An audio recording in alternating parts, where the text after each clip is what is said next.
informative, and I hope that you enjoyed some of the happier parts of the story. Now I'd like to invite two people you may recognize down to the stage here. We've got Mr. Phil Morris, Khaled himself. Go ahead and stand up. And Paul Ron as well. You may not recognize this guy from the back in the cold weather in Minnesota. He's got his beard. Paul, thanks. And I've got one more mic here. I've got a couple questions for y'all, and then I'm going to open up the floor to everyone. If you've got a question, just raise your hand in a minute, and we'll bring the mic to you and let you guys ask these guys whatever you want. So first off, thank you both for your service. As you remember, Khaled served as an interpreter, and Paul in the Army. The story here ends about 2017. Is that correct? Yeah, it was about that time frame when we were able to get Phil's family over here. So right off the bat, I'd like to know what else has been going on since then. I mean, there's a lot that's gone on in your lives. Can you tell us a little bit about let the story continue for us? First of all, thank you guys for having us here. I don't know, is that working? Yeah. Thank you for having us here. Second time. Last year we were here. There is a lot happened since my family comes here. My family, they're adopting and adjust in Minnesota very well, and the kids, they love Minnesota. Thanks God there is two good things happen and one bad things happened to me for the last couple of years. My mother passed away in 2018 in June. That's the worst thing happened, and the good things happened to me. I get my citizenship, my kids, the girl, the daughter.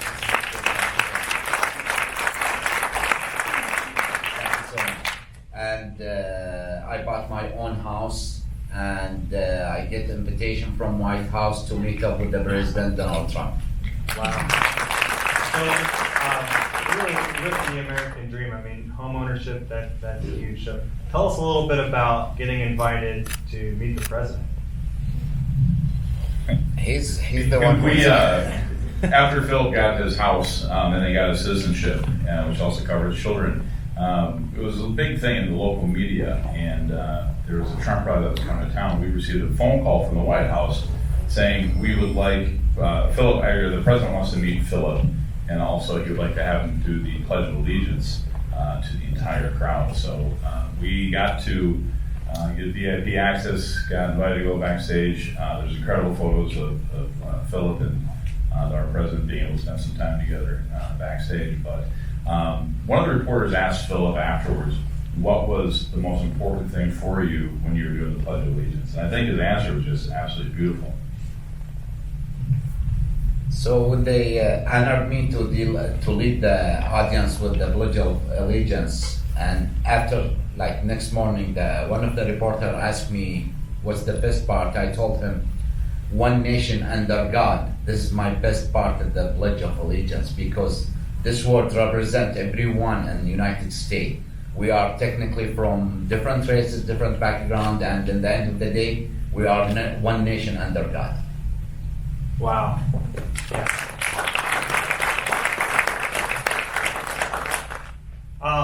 We welcome a lot of the SIV community here in Houston as well through an organization I work with called Combined Arms.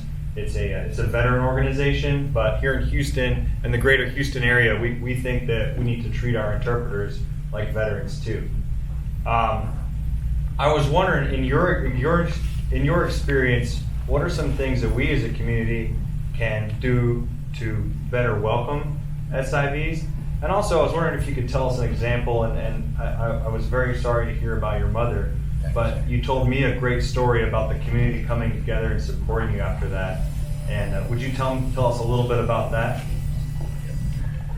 Go ahead, sorry. I will. When Phil's mother passed away, I was a federal officer as well as being in the military. So he got to meet a lot of other cops and, of course, all the other soldiers that are up in our area. And there was a huge turnout of support. The imam for the Islamic community center that we had this event at was absolutely overwhelmed. That there were so many of us that showed up. There was about 100 soldiers and law enforcement personnel that showed up to help support Philip in his time with his mother's passing. And he kept saying, I cannot believe that there's so many Christians. We've never had this many Christians come here ever, let alone it's just one night. It was a pretty amazing event that the community up in Minnesota has completely stepped up and really welcomed Philip and his family to not just the United States, but up to Minnesota. So that day I was like Robert, our father. I was like making him in the front of the line just to receiving the guest who's coming to our memorial service, and Paul. And I was like introducing Robert as my father Robert and Paul my brother. So everyone like wondering what's going on here. So I introduced them as a family, and finally they found I have like an American family.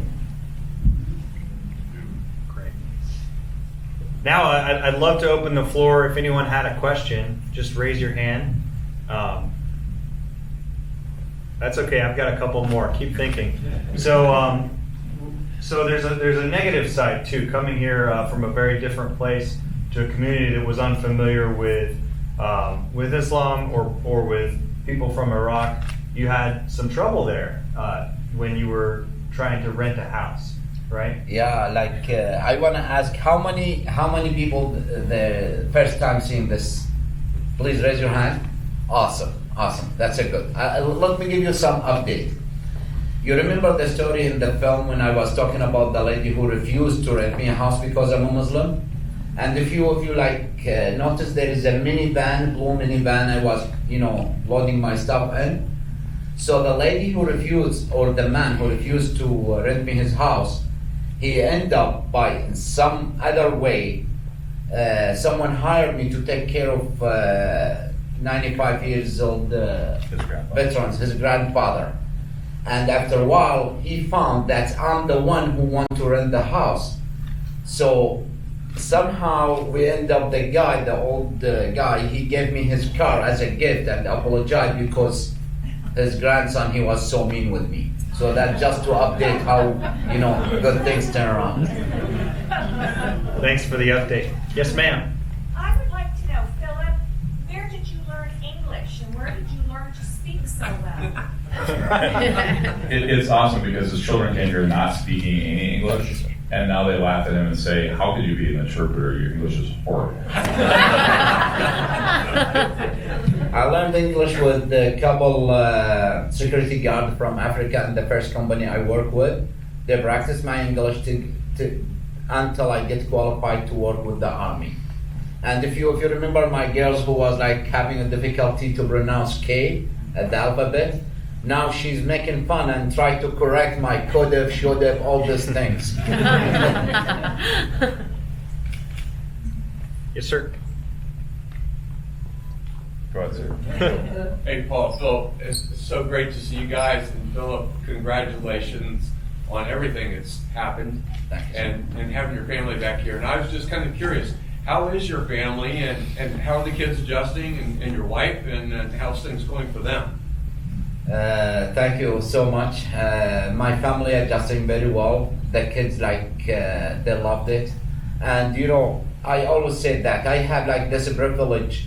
My brother, he's a local here. So he helped me a lot to pass a lot of difficulty in this country in the beginning of me. So my girls, they having a difficulty at their school in the beginning, first year.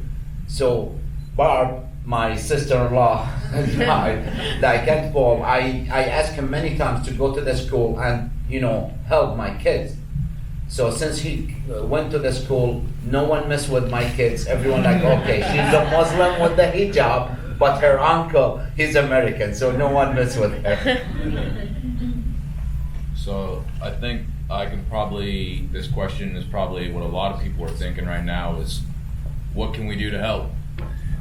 What can we do? Oh, you go take it. I just wanted to repeat it for everyone in the back. What can we do to help here or in any community? Yeah, the movement, Well, for starters, the organization, and Chris can tell you more about it here in just a minute, is going to need a lot of help.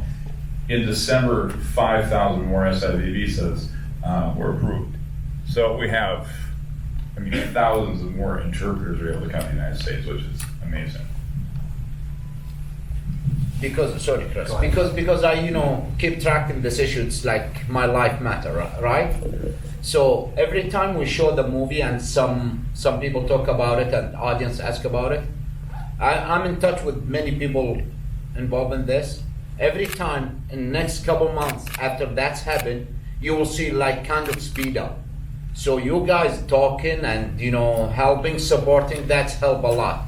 Last month in 2020, we got I will say more than 5,000 just in 2020 visa get approved, and actually people they start doing the paperwork. So you guys help us a lot. They were able to open it up back for the Iraqis as well. So Iraqis and Afghanistan interpreters are now really coming in. And with the numbers that we also had last year, we're at about almost 10,000 new visas now being able to come over. So the SIV program is lucky because it enjoys bipartisan support. So politically, it's not polarized like so many other issues are. However, it needs a lot more energy. As you saw in the movie, by law, it's required to take 9 months, no more than 9 months for any individual or family to get here. A court just ruled that we have been breaking the law all this time by not meeting that.